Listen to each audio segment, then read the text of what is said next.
તો ચાલો થઈ ગયું ચાલો.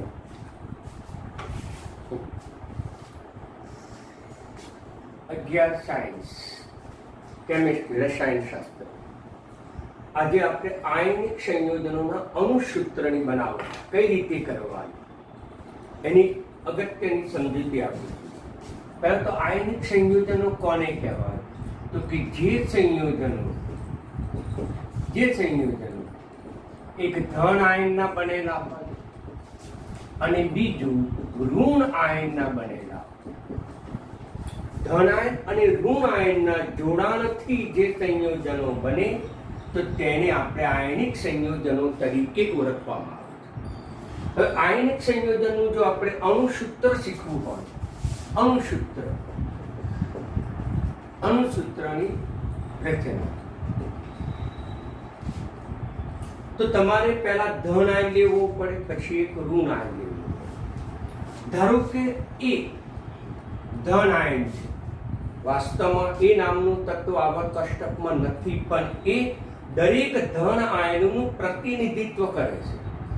અને ધન આયન ઉપર વિવિધ પ્રકારના વિજભાર હોઈ શકે. +1 પણ હોય, +2 પણ હોય, +3 કે +4 હોય, પણ ધારી લઈશું કે +x. એ જ રીતે કોઈ બીજો ઋણ આયન છે, એ ઋણ આયન ધારો કે બી છે અને એની પરનો વિજભાર -y છે. પહેલા તો બરાબર કોન્સેપ્ટ સમજી લો. એ કે બી નામનો કોઈ જ તત્વ આવર્ત કોષ્ટકમાં નથી, પરંતુ એ અને બી એ ઓર્ગેનિકમાં અથવા તો ઇનઓર્ગેનિકમાં કે સંયોજનમાં રહેલા ધન આયનનું પ્રતિનિધિત્વ કરે છે, જ્યારે બી એ સંયોજનમાં રહેલા ઋણ આયનનું પ્રતિનિધિત્વ કરે છે. આવી કિંમતો તમે ધોરણ 10 માં શીખી ગયા છો. કેટલાક કુટ પ્રશ્નોમાં તમે શીખતા. પિતાની ઉંમર તો તમે શું કરતા? ધારો કે x. આ x શું સૂચવે છે? x કોઈ સંખ્યાનું પ્રતિનિધિત્વ સૂચવે છે. ધારો કે સંખ્યા y છે, તો y શું છે? તો y એ કોઈ સંખ્યાનું પ્રતિનિધિત્વ બતાવે છે. આમ ધોરણ 10 માં x અને y ની કિંમત ધારતા એવી જ ધારણા આપણે અહીંયા કરવી પડશે. એ શું છે? તો સંયોજનમાં ધન આયન, ગમે તે ધન આયન હોઈ શકે, આ ગમે તે વિજભાર હોઈ શકે. બી શું છે? સંયોજનનો ઋણ આયન છે, ગમે તે ઋણ આયન હોઈ શકે અને એની પરનો વિજભાર છે -y. એટલે પહેલું તો સમજી લો કે એ અને બી નામનો કોઈ તત્વ આવર્ત કોષ્ટકમાં નથી, પણ એ દરેક ધન આયનનું પ્રતિનિધિત્વ કરે છે અને બી એ દરેક ઋણ આયનનું પ્રતિનિધિત્વ કરે છે. જો આમાંથી અણુસૂત્ર બનાવવાનું સમજી લેશો તો બાકીના અણુસૂત્ર બનાવવા તો બિલકુલ સરળ છે. એટલે પાયાનો ખ્યાલ સમજવા માટે તમારે સંયોજનના અણુસૂત્રો કઈ રીતે લખવા અથવા તો કઈ રીતે બનાવવા એ બરાબર સમજી લો. હવે વિજભાર શું સૂચવે છે? આ જે વિજભાર છે એ સૂચવે છે કે એની સાથે જોડાતા ઋણ આયનની સંખ્યા સૂચવે છે. આ જોડાતા ઋણ આયનની સંખ્યા, જોડાતા ઋણ આયનની સંખ્યા, આ એ શું સૂચવે છે? તો ધન આયનનું પ્રતિનિધિત્વ કરે છે. બી શું સૂચવે છે? તો કે ઋણ આયનનું પ્રતિનિધિત્વ કરે છે. આ -y શું છે? તો તેની સાથે જોડાતા ધન આયનની સંખ્યા સૂચવે છે. Clear concept? તો પછી આપણે સરળતાથી અણુસૂત્ર આપણે બનાવી શકીએ. તો કે એ અને બી વચ્ચે આયનિક બંધ બનશે. આયનિક સંયોજનમાં આયનિક બંધ હોય,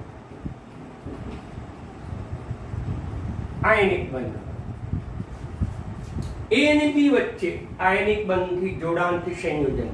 પરંતુ સૂત્ર શું થશે? એ સાથે જોડાતા ઋણ આયનની સંખ્યા કેટલી? તો કે x. એ સાથે બી કેટલા જોડાશે? તો કે x જોડાશે. બી સાથે કેટલા ધન આયન જોડાશે? તો એ કોણ સૂચવશે? એની પરનો વિજભાર સૂચવશે. એટલે કે બી સાથે જોડાતા એની સંખ્યા કેટલી? તેની સંખ્યા થશે y. અને સંખ્યા હંમેશા પાયામાં લખવાની જ પ્રથા છે. માટે આ બેના જોડાણથી સૂત્ર બનશે AyBx. છતાં સરળતાથી ખબર ન પડે તો હજુ પણ આનો જે વીજભાર છે એ આના પાયામાં ચાલ્યો જશે, આનો વીજભાર છે આના પાયામાં ચાલ્યો જશે, એટલે બની જશે AyBx. ધારો કે આપણે લઈએ sodium iodide.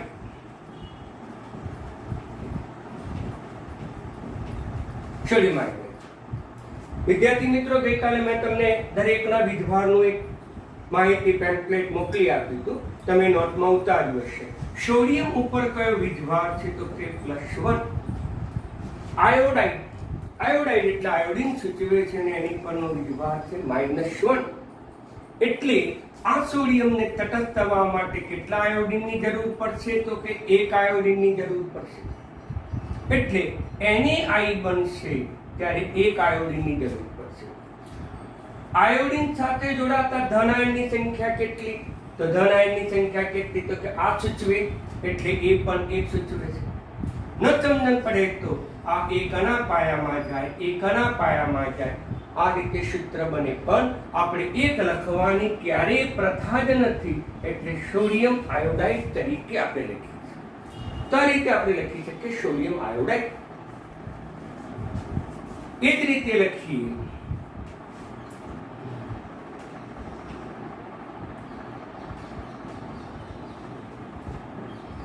Potassium carbonate. Potassium carbonate તો ટેમ્પલેટમાં જોઈ લો, પોટેશિયમની સંજ્ઞા છે કે, એની ઉપરનો વીજભાર છે +1. રોજ તમે પેમ્પલેટ જોયા કરશો, વાંચશો એટલે તમને એ પણ યાદ રહી જશે. કાર્બોનેટ છે એટલે કે CO3, પણ એની પરનો વીજભાર કેટલો છે તો કે 2. પોટેશિયમ સાથે કોઈ પણ ઋણ આયન જોડાય, કોઈ પણ ઋણ આયન, એ ઋણ આયન જોડાતાની સંખ્યા કેટલી તો કે 1. કાર્બોનેટ સાથે કોઈ પણ ધન આયન જોડાય, કારણ કે ઋણ આયન છે એટલે એની સાથે કોણ જોડાશે? ધન આયન. કાર્બોનેટ સાથે જોડાતા ધન આયનની સંખ્યા કેટલી તો કે 2. પોટેશિયમ સાથે જોડાતા કાર્બોનેટની સંખ્યા કેટલી તો કે 1. કાર્બોનેટ સાથે જોડાતા ધન આયન યાને કે પોટેશિયમની સંખ્યા કેટલી તો કે આપણે લખીશું 2. સરળતા ખાતર આપણે સમજી લીધું છે 2 આના પાયામાં જાય, 1 આના પાયામાં જાય. આવું યાદ રાખશો તો એ ચાલશે. x b ના ટાંટિયામાં જઈને પડે, નમસ્કાર કરશે. y e ના ટાંટિયામાં જઈને નમસ્કાર કરશે. બંને ટાંટિયા ખેંચાશે, બંને જોડાઈ જશે. એટલે આનું સૂત્ર બનશે K2CO3 પણ મિત્રો 1 લખવાની પ્રથા નથી. સમજી લો, કોઈ પણ ધન આયન હોય, કોઈ પણ ઋણ આયન છે, ધન આયન સાથે જોડાતો ઋણ આયન આ વીજભાર નક્કી કરશે, અને ઋણ આયન સાથે જોડાતો ધન આયનની સંખ્યા આ તેનો વીજભાર નક્કી કરશે. x આના પાયામાં જશે, y આના પાયામાં જશે. આયનિક સૂત્ર તમે સરળતાથી બનાવી શકો. હવે બીજું ધ્યાનમાં રાખો,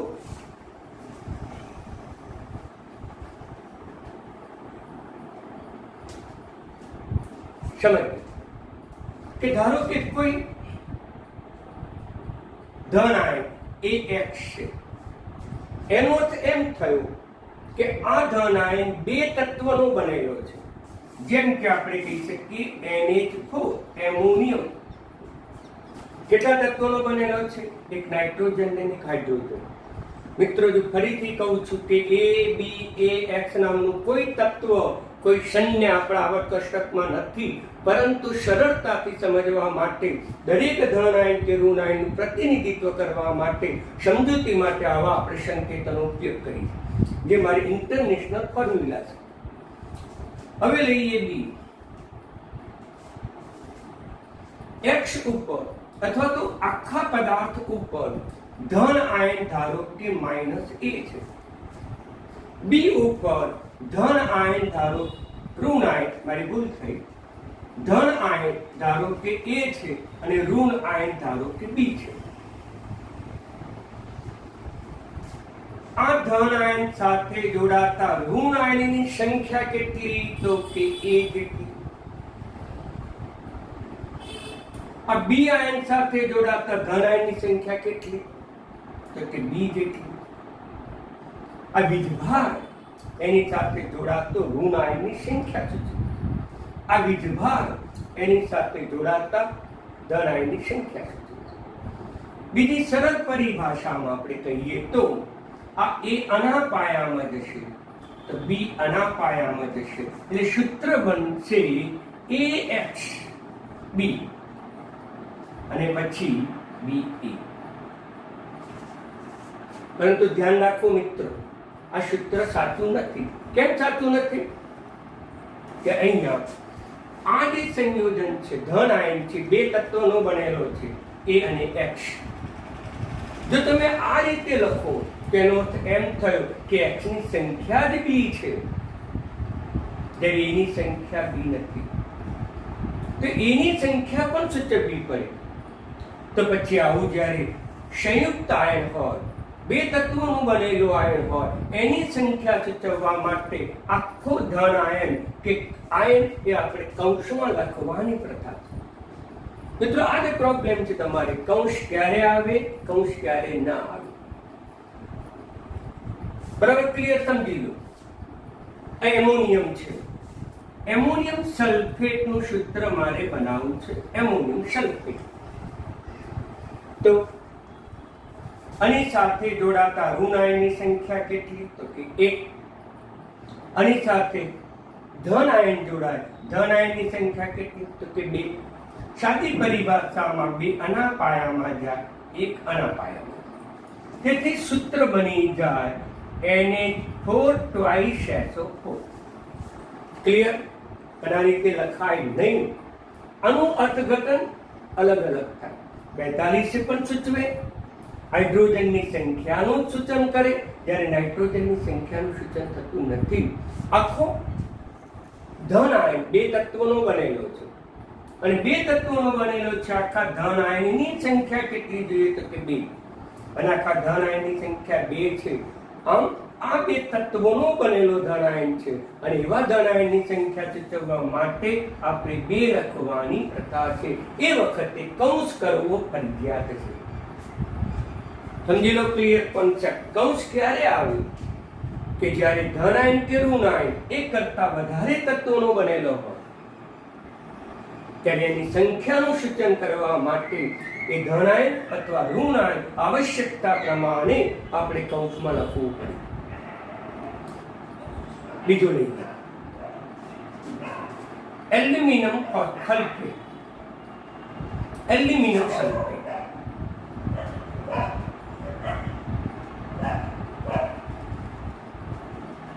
એલ્યુમિનિયમ સલ્ફેટ. એલ્યુમિનિયમ ઉપર +3 વીજભાર છે, સલ્ફેટ ઉપર 2 વીજભાર. મિત્રો 2 આગળ લખો કે 2 પાછળ લખો, એનો અર્થઘટનમાં ક્યારેય કોઈ ફેર પડતું જ નથી. જૂના બધા જ પુસ્તકોમાં આપણે આ રીતે લખવાની પ્રથા છે. આપણે આધુનિક જે આવ્યું પુસ્તક એમાં આ રીતે લખો, બાકી એના અર્થઘટનમાં ક્યારેય કોઈ ફેર પડતો નથી. સરળતાથી કહી શકાય MCQમાં પ્રશ્ન કે એલ્યુમિનિયમ સાથે જોડાતા ઋણ આયનની સંખ્યા કેટલી? તો કે તેના વીજભાર કેટલી. મેં કીધું છે વીજભાર શું સૂચવે છે? તેની સાથે જોડાતા ઋણ આયન છે. બીજો પણ પ્રશ્ન પૂછ્યો, સલ્ફેટ સાથે જોડાતા ધન આયનની સંખ્યા કેટલી? તો સલ્ફેટ આયન સાથે જોડાતા ધન આયનની સંખ્યા કેટલી? તો કે 2. આવું ન બહુ કે માથાકૂટ કરવી હોય તો સીધું 3 અહીંયા જાય તો કે 2 અહીંયા જાય. એટલે સૂત્ર બની જાય Al2SO4 thrice. મેં આ રીતે લખ્યું સૂત્ર સાચું? તો કે ના, આ રીતે લખેલું સૂત્ર ખોટું. તો સાચું સૂત્ર કયું? કારણ કે આ ઋણ આયન એક જ તત્વનો બનેલો નથી. આ ઋણ આયન બે તત્વનો બનેલો છે. એક સલ્ફરનો બનેલો છે અને બીજો ઓક્સિજનનો બનેલો. આ રીતે લખો તેમાં સલ્ફરની સંખ્યાનું કોઈ સૂચન થતું નથી, એક જ અર્થઘટન થાય. આ રીતે લખો તો ઓક્સિજન 43 થઈ જાય, તો એ પણ અર્થઘટન ખોટું. આ રીતે લખાય જ નહીં. તો પછી સાચું કઈ રીતે બનશે? આ એલ્યુમિનિયમ છે, એક જ તત્વ છે. એક જ તત્વની સંજ્ઞા બતાવવા માટે બે શબ્દનો ઉપયોગ થયો. એક જ તત્વ છે અને એક જ તત્વ હોય તો કૌંસ કરવાની કોઈ જરૂર નથી. અહીંયા Al2 લખવાનું, પરંતુ આ જે ઋણ આયન બનેલો છે કેટલા તત્વોનો બનેલો છે? તો મિત્રો બે તત્વોનો બનેલો, અને બે તત્વોનો બનેલો હોવાથી આપણે એને કૌંસમાં લખવાની પ્રથા ઉદ્ભવશે. કોઈ પણ ધન આયન કે ઋણ આયન બે તત્વોનો બનેલો હોય કે બે થી વધારે તત્વોનો બનેલો હોય ત્યારે તેની ગુણક સંખ્યા 2, 3 કે 4 લખવા માટે કૌંસ કરવો જરૂરી છે. તો આ બની જશે એલ્યુમિનિયમ સલ્ફેટ, જે આપણે આ સૂત્રનો ઉપયોગ પણ કર્યો. આ સૂત્રનો આપણે ઉપયોગ કર્યો. વ્યાપક અર્થમાં લઈએ, જો બીજું કોઈ સૂત્ર લેવું હોય તો હજુ વ્યાપક સૂત્રમાં લઈએ. પેલા કેલું છે પેમ્પલેટમાં, ધારો કે એ એક જ તત્વ છે, એની ઉપરની સંજ્ઞા ધારો કે ફરીથી લઈએ X. ઋણ આયન એ બે તત્વોનો બનેલો છે. ઋણ આયન બે તત્વોનો બનેલો છે, B અને C બે તત્વો. યાદ રાખો, B શું આવર્ત કોષ્ટકનો કોઈ તત્વ નથી. BC એ દરેક ઋણ આયનનું પ્રતિનિધિત્વ કરતો એક સંકેત છે, સંજ્ઞા છે ટૂંકમાં. હવે એની ઉપર લખીશું Y. તમને ખબર છે X આના પાયામાં જાય, Y આના પાયામાં, તો બની જશે AYBCX. આ સૂત્ર સાચું છે? તો કે આ સૂત્ર ખોટું કહેવાય. કેમ ખોટું કહેવાય? કે આ જે ઋણ આયન છે એ ઋણ આયન એક તત્વનો બનેલો નથી, એકલા B નો નથી બનેલો, બે તત્વોનો બનેલો છે, B અને C નો. તો બે તત્વોનો બનેલો છે, અને બે તત્વોનો બનેલો હોવાથી તેને કૌંસમાં લખવાની પ્રથા સમજી ગયો. એટલે આ સૂત્ર મુજબ આ સાચું કહી શકાય. ક્લિયર કોન્સેપ્ટ બરાબર સમજી. બીજું લઈએ આપણે ફેરસ નાઇટ્રેટ. ફેરસ નાઇટ્રેટ, તો તમને ફેરસ ઉપરનો વિજભાર ખબર હોવી જોઈએ. શરૂઆતના વિજભાર તમને નહીં આવડે, પણ મેં તમને મોકલી આપ્યું છે પેમ્પલેટ, અને મેં તમને લખ્યું પણ. તમારી નોટની અંદર આ બધા ધનાય લખતા જાઓ, સમજતા જાઓ, રોજ વાંચો, યાદ રહી જશે. ફેરસ એટલે Fe+2. નાઇટ્રેટ એટલે NO3-. સમજી લો, આમાં બે શબ્દ છે પણ બંને શબ્દ એક જ તત્વ સૂચવે. Fe, આ Fe ફેરસ એ બે તત્વોનો બનેલો નથી, એક જ તત્વનો બનેલો છે, પણ એની સંજ્ઞા બે અક્ષરોની બનેલી છે. અહીંયા આ ઋણ આયન છે, એક જ ઋણ આયન છે ના. કેટલા તત્વોનું બનેલું છે? તો કે બે તત્વોનું બનેલું, એક નાઇટ્રોજન તત્વ અને ઓક્સિજન તત્વ. આ બંને ભિન્ન તત્વોનું બનેલો ઋણ આયન છે, અને ભિન્ન તત્વોનું ઋણ આયન બનેલું છે. તો સરળતા ખાતર આ બે અહીંયા જશે, એક અહીંયા જશે, એટલે બની જશે FeNO3. બે અહીંયા જાય, એક લખવાની આપણે પ્રથા રહી, એટલે આપણે એક લખતા નથી. આ સૂત્ર મુજબ આપણે એક લખતા નથી. અમે સાચું લખ્યું? તો કે ના. તો પછી સાચું શું? એક લખવાની તો પ્રથા નથી, એટલે એક લખતા નથી. સાચું શું? તો કે NO3. આ કેટલા તત્વોનો બનેલો છે? તો કે બે તત્વોનો બનેલો છે, અને બે તત્વોનો બનેલો હોવાથી તેને કૌંસમાં લખવાની પ્રથા. અને કૌંસ બહાર આ બે લખવા પડે, કૌંસ બહાર બે લખવા. તો ક્લિયર કોન્સેપ્ટ. કૌંસ ક્યારે આવે? તો ધન આયન એક કરતા વધારે તત્વોનો બનેલો હોય. દાખલા તરીકે લઈએ આપણે એમોનિયમ. બે તત્વોનો બનેલો, અને પછી લઈએ ફોસ્ફેટ EO4-. એ પણ બે તત્વોનો બને.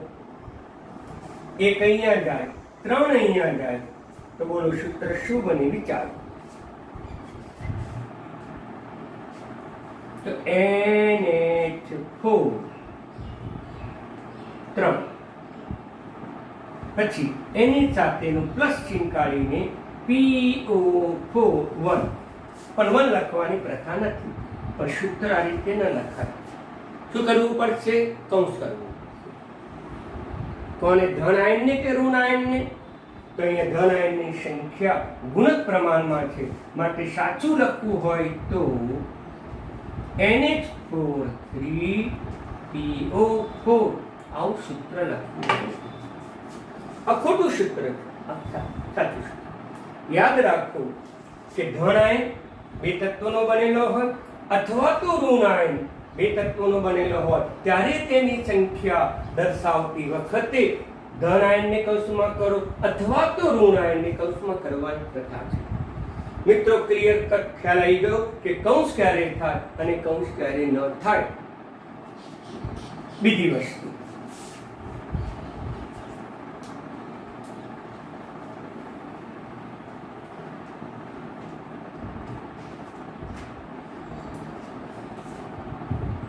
A વત્તા X B માઇનસ. સ્વાભાવિક છે કે તમે સમજી ગયા હોય. X અહીંયા થાય, Y અહીંયા થાય, તો સૂત્ર શું બને? AYBX. આ સૂત્ર બને. પરંતુ ધ્યાન આપો, જો X બરાબર Y હોય તો શું થાય? અત્યાર સુધી જે મેં કે ઉદાહરણ લીધા એમાં ધન આયન કે ઋણ આયનની સંખ્યા સમાન નથી. અહીંયા ધન આયન X અને ઋણ આયન Y બંનેનો વિદભાર સમાન છે. તો જ્યારે સમાન હોય તો ત્યારે એ અંક લખવાની પ્રથા નથી. તો એ રીતે બંનેની કિંમત સમાન હોવાથી આપણે AX BX લખાય, પણ બંને સમાન હોવાથી એને લખવાની પ્રથા નથી, એટલે આપણે લખાય AB સંયોજન. આ પહેલું સૂત્ર હતું. આ બીજું હતું. બીજું સૂત્રમાં તફાવત શું? ધન આયન 2 તત્વોનું, આમાં ઋણ આયન 2 તત્વો. કૌંસ કરવો પડે. ત્રીજું મેં સૂત્ર બનાવ્યું કે ધન વિદભાર સમાન હોય તો બંનેની સંખ્યા એક જ જરૂર પડે, એટલે લખાય AB. દાખલા તરીકે લઈએ એલ્યુમિનિયમ ફોસ્ફેટ, બરાબર સમજી લેવું. એલ્યુમિનિયમ ફોસ્ફેટ, તો મિત્રો મેં ગઈકાલે આપ્યું કે એલ્યુમિનિયમની સંજ્ઞા કઈ? તો કે Al+3. એલ્યુમિનિયમ ફોસ્ફેટ, ફોસ્ફેટની સંજ્ઞા કઈ? તો થશે PO4-3. સરળતા ખાતર 3 અહીંયા જાય, 3 અહીંયા જાય. Al3PO4. આ જે ઋણ આયન છે 2 તત્વોનો બનેલો છે, એટલે કૌંસ કરીશું. પરંતુ અહીંયા બંનેની સંખ્યા કેવી આવી? સમાન આવી. અને સમાન આવી તો સૂત્ર આ રીતે લખાય નહીં. AlPO4 આ રીતે લખાય. બહુ સરળ છે. આનું સૂત્ર બનાવવા બહુ અઘરી વસ્તુ નથી. તમને ધન આયન ખબર હોવી જોઈએ, એની પરનું ઋણ આયન ખબર હોવી જોઈએ, અને એને પરિણામે સરળતાથી એકના પાયામાં આ બીજાના પાયામાં કૌંસ ક્યારે આવે? ધન આયન 2 તત્વોનો બનેલો હોય તો ધન આયન કૌંસમાં આવે, ઋણ આયન 2 તત્વોનો બનેલો હોય તો ઋણ આયન કૌંસમાં આવે. પરંતુ જો બંનેનો વિદભાર સમાન હોય તો બંનેની સંખ્યા એક જ જોઈએ. અને આ વસ્તુ બરાબર ધ્યાનમાં રાખજો, જેથી કરીને આગળ આપણે દાખલા ગણીશું ત્યારે આ વસ્તુ તમારે ધ્યાનમાં રાખવી પડશે. હવે લઈએ ferric phosphate. Ferric phosphate, ferric phosphate, તો ફેરિક ઉપર Fe+3 છે, ફોસ્ફેટ ઉપર PO4-3 છે. તો મિત્રો શું આવશે? તો તમને ખ્યાલ છે 3 અહીંયા જાય, 3, પણ બંનેની સંખ્યા સમાન હોવાથી FePO4 લખી શકાય. બંનેની સંખ્યા સમાન છે એટલે FePO4 આ બની ગયું ફેરિક સલ્ફેટનું સૂત્ર, સોરી ફેરિક ફોસ્ફેટનું સૂત્ર, જે આપણે આ સૂત્ર અથવા આ નિયમ મુજબ આપણે ધ્યાનમાં લીધું.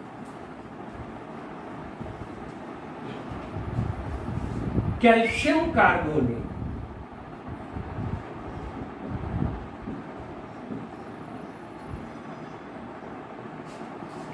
કાર્બોનેટ તો કેલ્શિયમ આયન ઉપર વીજભાર 2 અને કાર્બોનેટ ઉપરનો વીજભાર એને શૂન્ય થશે. આના મુજબ બે અહીંયા જાય, બે અહીંયા જાય, એટલે CaCO3. આ તો એક જ તત્વ છે, પણ એક જ તત્વ બે આલ્ફાબેટિકલ અંકોનો ઉપયોગ છે, C અને A. જ્યારે આ ઋણ આયન બે તત્વોનો બને, તેથી આ બે અહીંયા જાય, આ બે અહીંયા. પણ મિત્રો આ સૂત્ર મુજબ શું થશે? x અને y ની કિંમત સરખી છે, બંનેનો અંક સમાન છે, એટલે બંનેનો અંક સમાન હોય તો પછી આપણે એ અંક લખવામાં આવતું નથી. આ સૂત્ર ખોટું થશે. CaCO3 તમે લખી શકો છો, આ બનશે CaCO3.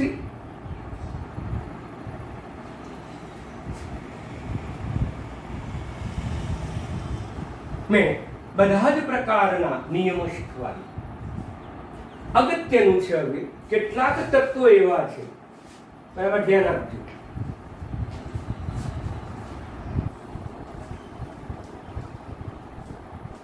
આ જે સામાન્ય સૂત્ર છે તમે પેમ્પલેટમાં તમને બતાવ્યા છે, લખાયા છે, તમે જોઈ લેજો. પણ કેટલાક તત્વો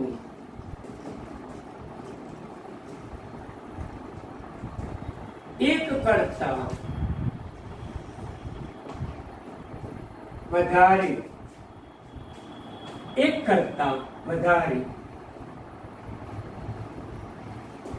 વીજભાર ધરાવે.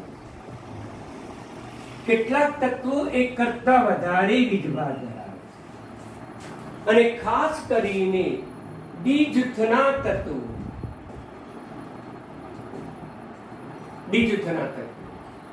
જેને આપણે કહીએ છીએ સંક્રાંતિ તત્વો.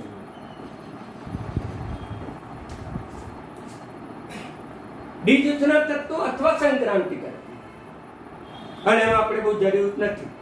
આપણે તો અણુસૂત્ર કઈ રીતે, અણુસૂત્રની રચના કઈ રીતે સમજવાનું છે.